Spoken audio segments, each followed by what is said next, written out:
महाराज रंगासाठी भांडणं सगळीकडे आहे, पण हे संकुचित डोक्याचे लोक आहेत जे रंगासाठी भांडणं करतात.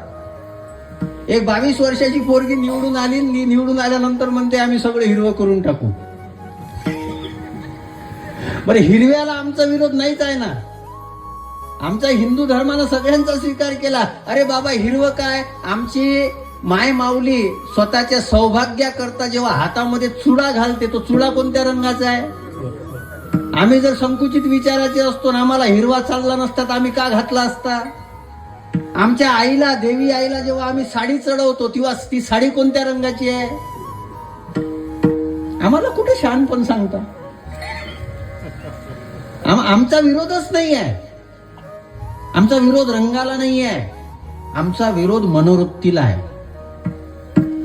आम्ही शिवछत्रपतीचा भगवा म्हणतो, त्याचं कारण एक आहे, शिवछत्रपतीचा भगवा हा कोणावर अन्याय अत्याचार करत नाही. आम्हाला तो रंगाचा भगवा नाही पाहिजे, तो वृत्तीचा सुद्धा भगवा पाहिजे आम्हाला. जय श्रीराम हा केवळ नारा नसला पाहिजे, जय श्रीराम हा आमच्या जीवनाचा मंत्र असला पाहिजे.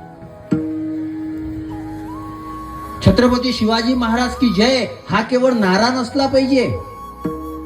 ज्या पद्धतीनं शिवछत्रपतींना पाहिल्यानंतर, त्या शिवछत्रपतींना पाहिल्यानंतर मुस्लिम धर्मातली स्त्री सुद्धा म्हणत होती की बाबा, याच्यासारखा चांगला माणूस मी नाही पाहिला. कारण कल्याणच्या सुभेदाराच्या सुनेला जेव्हा शिवछत्रपतीनं साडी चोळी देऊन वापस पाठवलं, शत्रूची सून होती, ज्यांना आमच्या आई बहिणीची इज्जत लुटलेली होती, त्या शत्रूची सून होती, पण तरीही शिवछत्रपतीनं तिचा अनादर केला नाही. आम्हाला त्या वृत्तीचा भगवा पाहिजे, आम्हाला केवळ रंगाचा भगवा नाही पाहिजे.